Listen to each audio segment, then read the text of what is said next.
বিসমিল্লাহির রহমানির রহিম। আজকের এই অনুষ্ঠানের উপস্থিত মাননীয় প্রধানমন্ত্রী, সকল কর্মকর্তাবৃন্দ, সকল পুলিশ অফিসার্স, আমি দীর্ঘ ভূমিকাও দেব না এবং দীর্ঘ বক্তব্যও দেব না। লিখিত বক্তব্য এগুলা কমফোর্টেবল না। আসসালামু আলাইকুম রহমতুল্লাহ। সরাসরি কাজের কথায় আসে। মাননীয় প্রধানমন্ত্রী, বাংলাদেশ পুলিশের অপারেশনাল কার্যক্রম, ট্রাফিক ব্যবস্থাপনা এবং অন্যান্য কাজে স্বচ্ছতা বাড়াতে বডি অন ক্যামেরার ব্যবহার আমরা বাড়াতে চাচ্ছি। এই ক্ষেত্রে কিছু বডি অন ক্যামেরা আমাদের আছে। আমরা ভবিষ্যতে সকল পর্যায়ে যাতে বডি অন ক্যামেরা ব্যবহার করে রেকর্ডেড রাখতে পারি, সব বিষয়ে তদন্ত, অপারেশন, সমস্ত কার্যক্রমে সেই জন্য ব্যবস্থা নেব। জাতিসংঘের মানদণ্ড অনুযায়ী ন্যূনতম বল প্রয়োগ নীতির বিষয়ে পুলিশ সদস্যদের প্রশিক্ষণ প্রদান করা হচ্ছে। এক্ষেত্রে আপনারা সবাই দক্ষ পেশাদার পুলিশ অফিসার্স। আপনাদেরকে স্মরণ রাখতে হবে, মানবাধিকারের বিষয়টি এখন অত্যন্ত গুরুত্বপূর্ণ।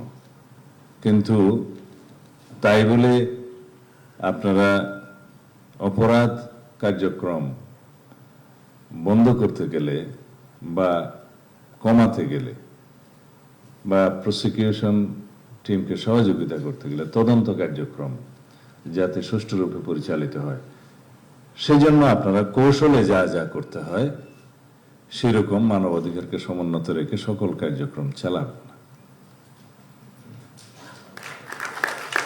সড়ক, মহাসড়ক, নৌপথ, রেলপথ, শিল্প ও কলকারখানা এবং দেশের গুরুত্বপূর্ণ স্থাপনা নিরাপত্তা নিশ্চিত করার পাশাপাশি রোহিঙ্গা ক্যাম্প, যেটা এফডিএম এর নামে পরিচিত, স্পর্শকাতর স্থানেও বাংলাদেশ পুলিশ দক্ষতার সাথে দায়িত্ব পালন করছে।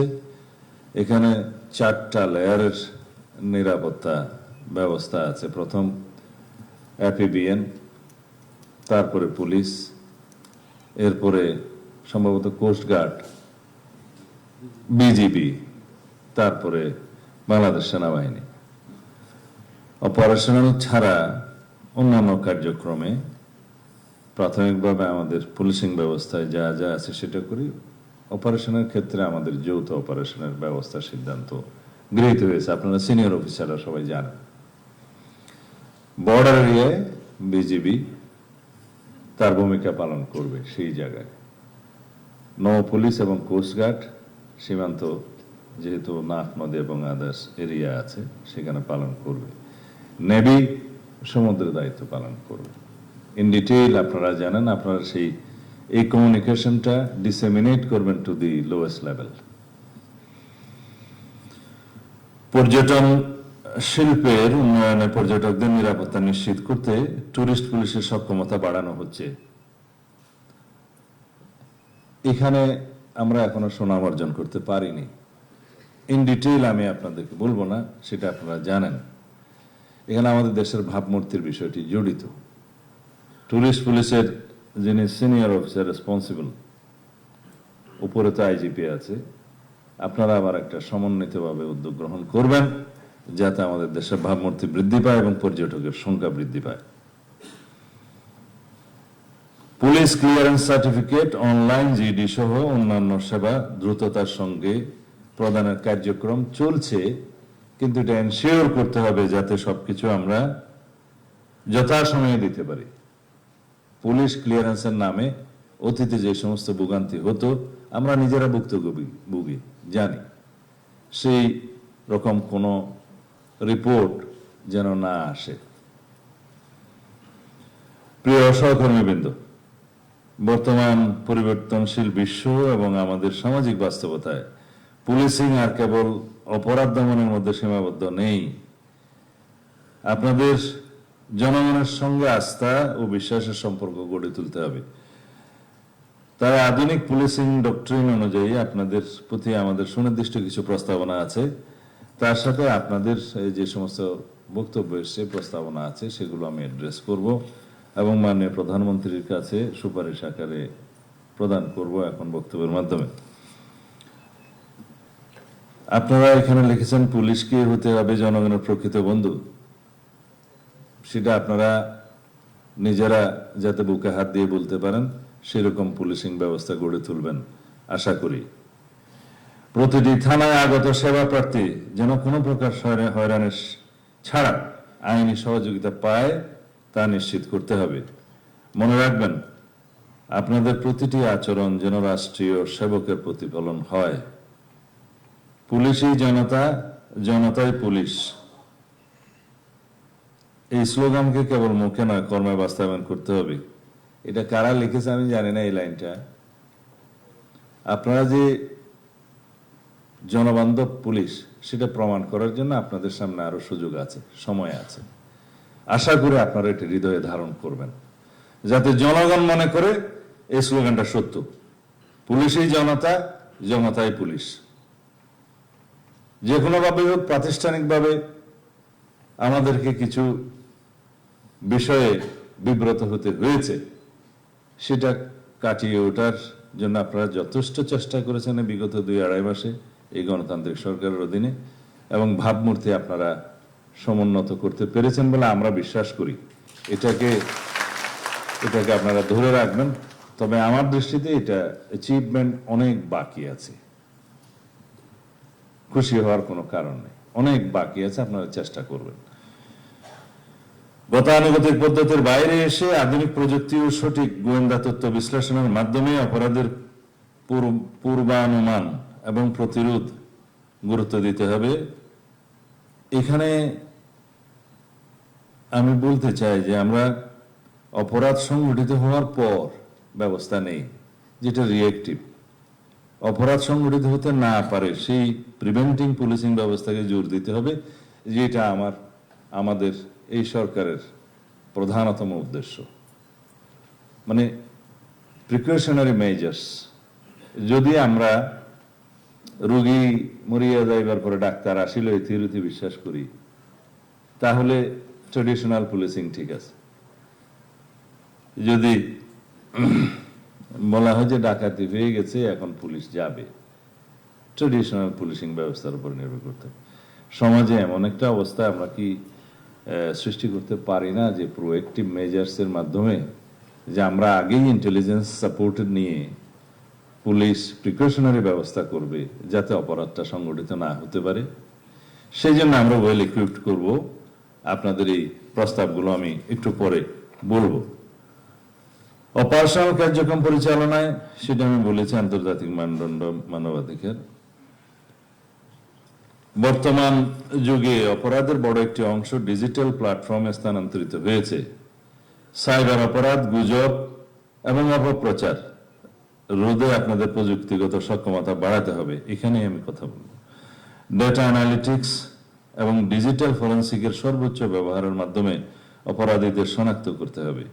এই লক্ষ্যে উন্নত বিশেষায়িত প্রশিক্ষণের জন্য যারা প্রস্তাব করেছেন, সিলেট ও বরিশাল বিভাগে 2টি পুলিশ ট্রেনিং সেন্টার এবং চট্টগ্রামে বিশেষায়িত প্রশিক্ষণ প্রতিষ্ঠান স্থাপন করা, সে বিষয়ে আমি একটু পরে কথা বলবো। ব্যক্তিগত সততা এবং প্রাতিষ্ঠানিক স্বচ্ছতার কোনো বিকল্প নেই। দুর্নীতির বিরুদ্ধে আমাদের জিরো টলারেন্স নীতি বজায় রাখতে হবে। বাহিনীর শৃঙ্খলার সাথে কোনো আপোষ করা হবে না। আপনাদের প্রতিটি পদক্ষেপ যেন বাহিনীর ভাবমূর্তি উজ্জ্বল করে, সেদিকে সজাগ দৃষ্টি রাখতে হবে। চেইন অফ কমান্ড যারা ব্রেক করবেন তাদের বিরুদ্ধে আমি মন্ত্রণালয়ে যোগদান করার পরের দিনেই মেসেজ দিয়েছি, তাদের বিরুদ্ধে মেজার্স নেওয়া হবে। চেইন অফ কমান্ড আপনারা বজায় রাখবেন, ডিসিপ্লিন বজায় রাখবেন। যে কোনো দুর্নীতির অভিযোগ আমরা তো as per rule disciplinary action নেব, কিন্তু আপনাদের সবাইকে স্মরণ করিয়ে দিতে চাই, আপনাদের প্রতিষ্ঠান হিসেবে এটাকে আমরা এমন একটা অবস্থায় নিতে চাই যেখানে আমরা দুর্নীতিকে কোনোভাবেই প্রশ্রয় দেব না।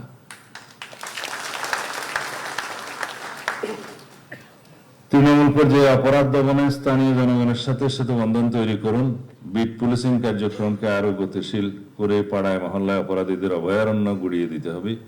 মাদক, সন্ত্রাসবাদ এবং উগ্রবাদের বিরুদ্ধে সামাজিক প্রতিরোধ গড়ে তুলতে হবে। এবার আমি আপনাদের দাবি দেওয়া সংক্রান্ত এবং আমাদের এই প্রতিষ্ঠানকে একটি বিশ্বমানের প্রতিষ্ঠান হিসেবে গড়ে তোলার জন্য যা যা কিছু আমাদের প্রয়োজন এবং বর্তমানের বিশ্বের সাথে পাল্লা দিয়ে যে যে বিষয়গুলো অ্যাড্রেস করা প্রয়োজন সেই বিষয়গুলো আমি মাননীয় প্রধানমন্ত্রীর সামনে উপস্থাপন করছি। বাংলাদেশ পুলিশে একটি সাইবার ক্রাইম ইউনিট প্রতিষ্ঠা করা জরুরি, সেই দাবিটা এসছে প্রতিষ্ঠানের পক্ষ থেকে। এখানে আমরা একটি আইন প্রণয়নের জন্য হাই লেভেল কমিটি করে দিয়েছি কিছুদিন আগে।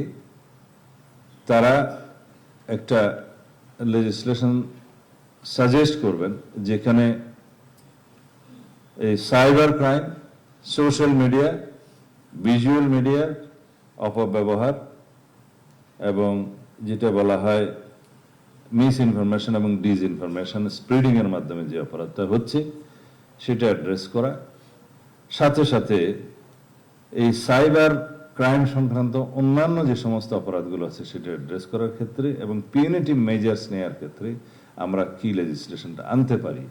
বিদ্যমান সাইবার অ্যাক্ট যেহেতু অনেক বেশি সমালোচিত হয়েছে এবং বর্তমানে যেটা আছে তাতে করে আমরা যেখানেই যাকে চালান দিচ্ছি এটা বেইলেবল হয়ে যাচ্ছে। তার সাথে ফিনান্সিয়াল ইন্টেলিজেন্স ইউনিটের যে বিএফআইউর যে কাজটা সিআইডি করে থাকে, নিজস্বভাবে করে থাকে, মানি লন্ডারিং এর ক্ষেত্রে করে থাকে, বাংলাদেশ ব্যাংকের ফিনান্সিয়াল ইন্টেলিজেন্স ইউনিটের সাথে সংযুক্তভাবে করে থাকে। সিনিয়র অফিসাররা নিশ্চয়ই এগুলো বুঝতে পারছেন যারা ডিল করছেন, সিআইডি সহ আদার্স। সেগুলো সমন্বিত করে আমাদের একটা আইন প্রণয়ন করা দরকার। বাংলাদেশে যা হয়, একটা অপরাধ সংগঠিত হয়েছে, একটা আলাদা আইন হয়। একটা শিশু দর্শন হয়ে গেছে, একটা আলাদা ধারা হয়েছে এবং একটা কোর্টও প্রতিষ্ঠা করা হয়েছে। এখন সেই কোর্টের কোনো কাজ নেই। প্রত্যেক ডিস্ট্রিক্টে একটা সেই মর্যাদার একটা কোর্ট এস্টাবলিশড হয়েছে, অফিসাররা পদায়ন হয়েছে, তার সাথে যে রেভিনিউ এক্সপেন্ডিচার আছে সেটা কেউ চিন্তা করে নেই। এবং কোর্ট এস্টাবলিশ করতে গেলে সেরেস্তাদার থেকে শুরু করে কোর্ট পর্যন্ত অনেকগুলো পদের সৃষ্টি আছে, সেগুলো রেভিনিউ এক্সপেন্ডিচার আছে, তার নিরাপত্তার ভারটা আমাদের দেখতে হয়, হাউজিং এর ব্যবস্থা আছে, এরকম আলাদা আলাদা আইন, আলাদা আলাদা কোর্ট, আলাদা আলাদা হয়ে যাচ্ছে। সেই জন্য আমাদেরকে সমন্বিতভাবে এক জায়গায় যাতে আমরা অ্যাড্রেস করতে পারি সেই লেজিসলেশন এবং সেই প্রতিষ্ঠানটা গড়ে তুলতে হবে। সেটার জন্য মাননীয় প্রধানমন্ত্রী আমি প্রস্তাব করছি আমরা আলাদা একটি cyber security unit, crime unit আমরা এস্টাবলিশ করতে চাই। সেই জায়গায় প্রয়োজনে একজন অ্যাডিশনাল আইজিপি লেভেলের কর্মকর্তা হেড করবেন এবং সেই অর্গানাইজেশনটা সেভাবে থাকবে। এটা যুগের দাবি এবং বর্তমান বিশ্বে সাইবার ক্রাইমের জন্য, ফিনান্সিয়াল ক্রাইমের জন্য, ফিনান্সিয়াল ইন্টেলিজেন্সের জন্য এবং টেলিকমিউনিকেশনের ক্ষেত্রে এগুলো ইন্টারসেপশনের জন্য সরকারি পর্যায়ে যে প্রতিষ্ঠানগুলো আছে সেখানে আমরা এই টিমকে প্রশিক্ষণ দিতে পারি। ইতিমধ্যে কয়েকটি দেশের সাথে আমার কথা হয়েছে। সুতরাং যদি আপনি অনুমোদন করেন তাহলে আমরা সেই দিকে যাব ইনশাআল্লাহ, with legislation, with organization, with a motive. দ্বিতীয় হচ্ছে বাংলাদেশ পুলিশের জন্য প্রশিক্ষণ একাডেমি আমরা গতকালকে মানে প্রধানমন্ত্রী সম্মতি দিয়েছেন, জঙ্গল সলিমপুরে আমরা দুইটা বড় একাডেমি করতে চাই। একটা এলিট ফোর্সের জন্য, কারণ র্যাবের নামটা রাখা যাবে কি যাবে না সে ডিসিশন পরে। র্যাবের জন্য আলাদা লেজিসলেশন করার জন্য আমরা ইতিমধ্যে অনেক দূরে এগিয়ে গিয়েছি, রিপোর্টটা আমার বরাবর আসবে। কারণ একটা র্যাব ফোর্স রেইজ করা হয়েছে মানে প্রধানমন্ত্রী, এটা কিভাবে ফাংশন হয়েছে আমি মন্ত্রণালয়ে যাওয়ার পর দেখলাম এর জন্য আলাদা কোনো আইন নাই। আর্ম পুলিশ ব্যাটালিয়নের একটা নির্দিষ্ট ধারার অধীনে র্যাব কাজ করে। সেই প্রতিষ্ঠানটা একটা এলিট ফোর্স হিসেবে যদি আমরা রাখতে চাই, যে নামেই হোক, with all equipments logistic, manpower আর যা কিছু আছে, ইন্টেলিজেন্স সাপোর্ট, সব কিছু যদি আমরা সেখানে শিফট করতে চাই, সেই এলিট ফোর্সের জন্য একটা আলাদা লেজিসলেশন দরকার। সেখানে তাদের অথরিটি থাকবে, রেসপন্সিবিলিটি থাকবে, সাথে সাথে অ্যাকাউন্টেবিলিটি এবং ট্রান্সপারেন্সি এনশিওর করতে হবে।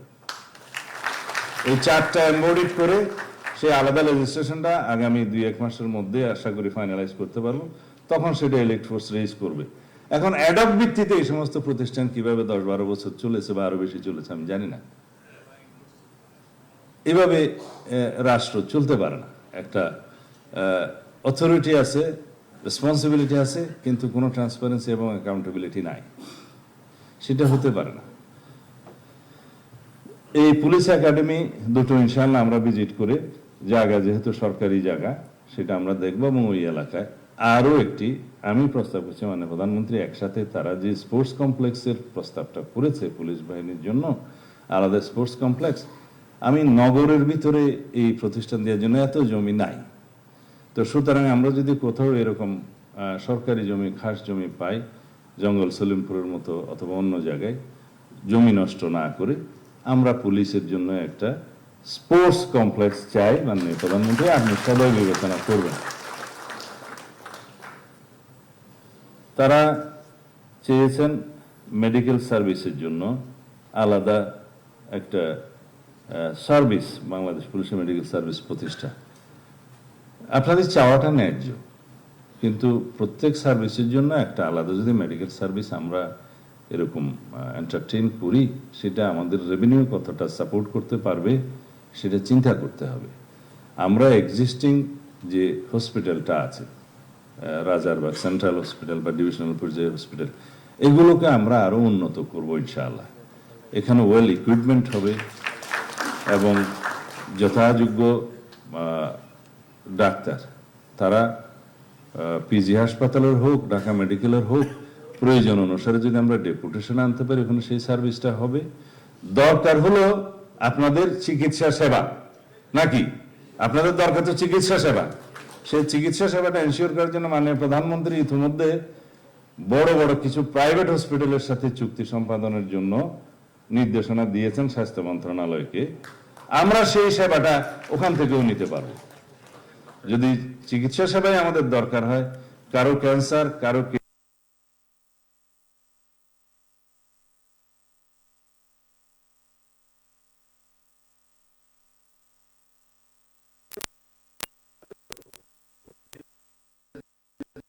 অর্গানাইজেশনের বা ব্যক্তি প্রাইভেট যারা আছে দরিদ্র রোগী, তাদের সমান যদি পুলিশ বাহিনীকেও আপনি অ্যালাউ করেন, তাহলে সেই সার্ভিসটা আমরা পাবো। পাশাপাশি আমরা আমাদের এক্সিস্টিং যে হসপিটালগুলো আছে এগুলোকে আমরা আরো উন্নত করে গড়ে তুলবো ইনশাআল্লাহ।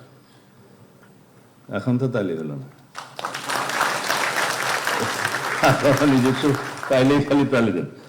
আচ্ছা, এখন আপনারা এভিয়েশন পুলিশ প্রতিষ্ঠার কথা বলছেন। এই মুহূর্তে বোধহয় পুলিশের জন্য এভিয়েশন পুলিশ প্রতিষ্ঠা করা সুবিবেচিত হবে না। আমরা এভিয়েশন সার্ভিসের জন্য বিগত সরকারের সময়, আমি এখানে সমালোচনা করব না, 2টো হেলিকপ্টার তো কেনা হয়েছে, আমরা সরবরাহ পাইনি। কেন পাইনি তাও জানেন, রাশিয়া থেকে কেনা হয়েছে, এটা পরে আরেকটি দেশের এম্বার্গো ছিল, মানি ট্রানজাকশন অসুবিধা ছিল, সেটা আমরা কোনো রকমের সেই দেশের একটু ক্লিয়ারেন্সটা এখন পেয়েছি, সেটা হয়তো সরবরাহ হবে। এখন তারা আরো বেশি ক্লেম করতেছে মেনটেনেন্স, এটা ওইটা বলে টোলে, আমরা এখন এটা পাইনি। এই MI-17 কি পুলিশ এখন মেনটেন করতে পারবে? যেটা মেনটেন করতে পারবে সেরকম অর্গানাইজেশনের জন্য হলে অসুবিধা নেই, কিন্তু আসার পরে এই দুইটা দিয়ে আমরা স্টার্ট করব। মেনটেনেন্সের জন্য বা অন্য কিছুর জন্য আমরা সেনাবাহিনীকে অনুরোধ করব, আমাদের প্রয়োজনীয় যে সাইজের হেলিকপ্টার প্রয়োজন, দরকার হলে সেটা আমরা এক্সচেঞ্জে নিতে পারবো, এবং সেটা আমাদের ডিপার্টমেন্ট হবে, কথা হবে, সবাই তো সরকারি সংস্থা। কিন্তু এভিয়েশন সার্ভিস আলাদা এই মুহূর্তে না করে, র্যাবের একটা হেলিকপ্টার আছে, সেটাও মেনটেন করা হয় না। আমি রাজশাহী যাওয়ার সময় সেই র্যাবের হেলিকপ্টারে ওই সময় উঠতে স্বচ্ছন্দ বোধ করি নাই। বিজিবিতে 2টা হেলিকপ্টার আছে, স্বরাষ্ট্র মন্ত্রণালয় অর্গানাইজেশন, একটা সবসময় মেনটেনেন্সে থাকে আর একটা বসে গেছে। তা আমরা সেগুলো রেজ করতে হবে, বেশি দরকার কার। তো সেই হিসাবে মানে প্রেস্টিজ হিসেবে একটা অর্গানাইজেশনের যদি হেলিকপ্টার চান তো ঠিক আছে, কিন্তু র্যাবের একটা আছে, বিজিবির 2টা আছে, বিজিবির আরো দরকার। আমরা সেগুলো রিপ্লেস করতে পারিনি। এভিয়েশন সার্ভিস ইনশাআল্লাহ কোনো এক সময় গঠিত হবে, যদি আপনারা আপনাদের সেই টেস্টে উত্তীর্ণ হন ইনশাআল্লাহ। আপনারা দূতাবাসে অফিসার নিয়োগের ক্ষেত্রে যে প্রস্তাব দিয়েছিল দেখছি খুব বেশি তালি দিয়েছে, এবং বিদেশে পোস্টিং এর জন্য বিভিন্ন জায়গায় এটা জরুরি আছে, কিন্তু এটার একটা আমাদের সমন্বিত আলোচনার প্রয়োজন আছে বিভিন্ন ডিপার্টমেন্টের সাথে, ফরেন মিনিস্ট্রির সাথে, এস্টাবলিশমেন্ট মিনিস্ট্রির সাথে, দুদকের সাথে, লেবার মিনিস্ট্রির সাথে, আরো অন্যান্য অর্গানাইজেশন আছে, আমি ডিফেন্সের কথা বললাম না। সবাই তো চাইবেন আমাদের প্রয়োজন অনুসারে যদি ডেপুটেশনে সেরকম কোনো কর্মকর্তা কোনো নির্দিষ্ট দেশে পাঠাতে হয়, আমরা পাঠাচ্ছি তো। পাসপোর্টের জন্য আমরা টিম পাঠাচ্ছি না, স্পেনে পাঠাইনি, আমরা হোম মিনিস্ট্রির অধীনে পাঠাইনি, সৌদি আরবে পাঠাইনি, বা দুবাইতেও পাঠাতে হবে বা পাঠাইছি সম্ভবত। অ্যাজ অ্যান্ড হোয়েন নেসেসারি আমরা স্বরাষ্ট্র মন্ত্রণালয়ের অধীনে সেরকম টিম পাঠিয়ে থাকি। যদি পার্মানেন্ট এরকম পোস্ট ক্রিয়েট করতে হবে, ডেপুটেশনে দিতে হয়, সেটার রেভিনিউ এক্সপেন্ডিচার কি হবে, নতুন রেভিনিউ স্ট্রাকচার করতে হবে কিনা, এস্টাবলিশমেন্টের অনুমতি নিতে হবে কিনা ইত্যাদি অনেক পরীক্ষা নিরীক্ষান্তে আশা করি সেটা আমরা পরে বিবেচনা করব, একদম হতাশ করছি না। অন্যান্য বিষয়ে বেশি আমি আর সময় নেব না। মাননীয় প্রধানমন্ত্রী, আমাদের প্রধান উদ্দেশ্য যেটা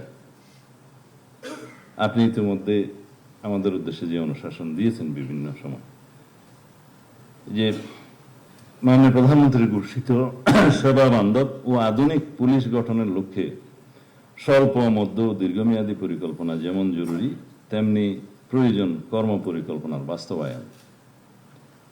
আমি আশা করি স্বরাষ্ট্র মন্ত্রণালয় বাংলাদেশ পুলিশ যৌথভাবে সমন্বিত কর্মসূচি গ্রহণের মাধ্যমে মাননীয় প্রধানমন্ত্রীর অভিষ্ট লক্ষ্য অর্জনে মেধা, দক্ষতা ও নিষ্ঠার সাথে দ্রুত কার্যক্রম গ্রহণ করবে। এটাকে আপনারা জেনে বুঝে দিয়েছেন? না হলে আমি যতক্ষণ থাকবো সেটা অ্যাকাউন্টেবিলিটি কিন্তু আপনাদের কাছ থেকে নেব। আমাদের 31 দফা, তার ভিত্তিতে নির্বাচনী ইশতেহার বাস্তবায়নটা আমাদের জন্য চ্যালেঞ্জ। মাননীয় প্রধানমন্ত্রী বিভিন্ন কর্মসূচি হাতে নিয়েছেন, এগুলো সুষ্ঠুভাবে বাস্তবায়নের জন্য প্রথম দরকার হলো দেশের আইন শৃঙ্খলা পরিস্থিতিকে সমুন্নত রাখা।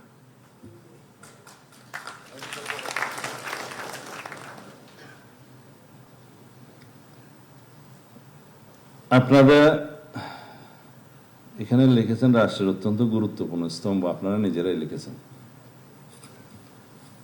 আপনারা স্টেট অর্গানাইজেশন, স্তম্ভ হিসাবে যে কয়েকটি স্তম্ভের উপরে দেশের স্থিতিশীলতাটা বজায় থাকে, রক্ষা হয়, তার মধ্যে প্রধানতম স্তম্ভ হচ্ছে আইন শৃঙ্খলার স্তম্ভটা। সেই গুরু দায়িত্ব আপনাদের। ঘরের মধ্যে 4টা খুঁটি থাকে এবং ইমানের জন্য কয়েকটা খুঁটি থাকে, তার মধ্যে রাষ্ট্রের যে কয়েকটা অর্গানাইজেশন, এক্সিকিউটিভ, জুডিশিয়ারি এবং লেজিসলেচার, এই তিনটাই প্রপারলি ফাংশন করবে যদি আপনাদের স্তম্ভটা, মধ্যম খুঁটিটা ঠিক থাকে। এবং সেই গুরু দায়িত্ব আপনাদের। আশা করি আপনাদের আন্তরিকতা, সততা, দক্ষতা, ন্যায়নিষ্ঠা বজায় রেখে আপনারা সেই রাষ্ট্রীয় খুঁটিটাকে মজবুত রাখবেন। ইনশাআল্লাহ আমরা এই প্রতিশ্রুতি দিতে পারি, এই অর্গানাইজেশনের সকল সদস্য একজন গর্বিত সদস্য হিসেবে নিজেদেরকে পরিচয় দিতে পারবেন, সাবজেক্ট টু দিস কন্ডিশনস যেগুলো আগে বলেছি। আপনাদের সকলকে ধন্যবাদ। মানে প্রধানমন্ত্রী, আপনি যথেষ্ট সময় দিয়েছেন আমাদের জন্য, সেজন্য কৃতজ্ঞতা জানাচ্ছি। খোদা হাফেজ।